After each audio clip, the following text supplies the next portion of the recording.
From the Home Slice News Center, this is the Daily Slice for Tuesday, September 13th, 2022. I'm D. Ray Knight. This is what's going on. The South Dakota Office of the Attorney General reports that Belle Fourche Fire Services were dispatched to a residence in Butte County for a structure fire. At the fire on Sunday, fire personnel discovered suspected human remains at 19145 Canyon Lane during suppression efforts. The Division of Criminal Investigation had agents on the scene to conduct an investigation of the premises, complete interviews, and execute a search warrant of the situation. The investigation is ongoing. Governor Kristi Noem has had back surgery. Amy Rose has the details.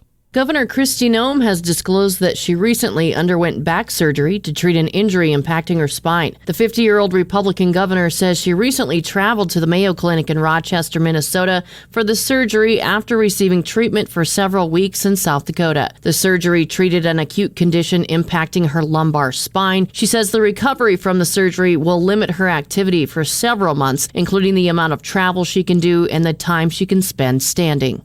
Meanwhile, Governor Noem, along with 21 other governors, sent a letter to President Joe Biden on Monday stating they oppose his plan to forgive student loan debt. The letter states that the debt would have to be paid by taxpayers. The governors questioned whether the president even has the authority to forgive such loans, also saying the president's plan is bad economic policy given the high rate of inflation and that it takes away the need for personal responsibility. In national and international news, here's the latest on the war in Ukraine. Ukrainian troops are piling pressure on retreating Russian forces. They're pressing a counteroffensive that has produced major gains and a stunning blow to Moscow's military prestige. It was not yet clear if the Ukrainian blitz in the northeast, after months of little discernible movement, could signal a turning point in the nearly 7-month war. But the country's officials were buoyant on Tuesday. They released footage showing their forces burning Russian flags and inspecting abandoned charred tanks. Momentum has switched back and forth before, but rarely with such a big and sudden swing.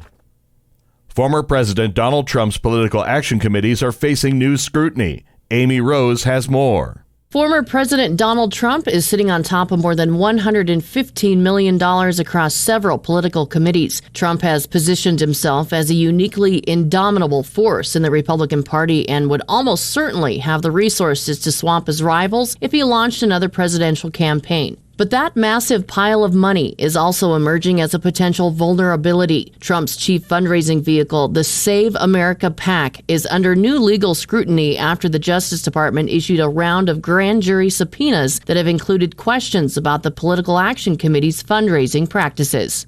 A sign that the painful inflation of the past 18 months may be gradually easing could come today, when the government is expected to report that the acceleration in U.S. prices slowed in August compared with a year ago for the second straight month.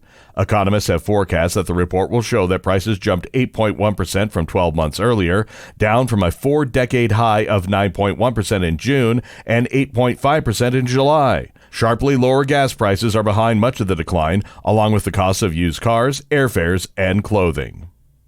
Your weather forecast from the Home Slice Weather Center. Another sunny day today with a high of 84, low tonight 58.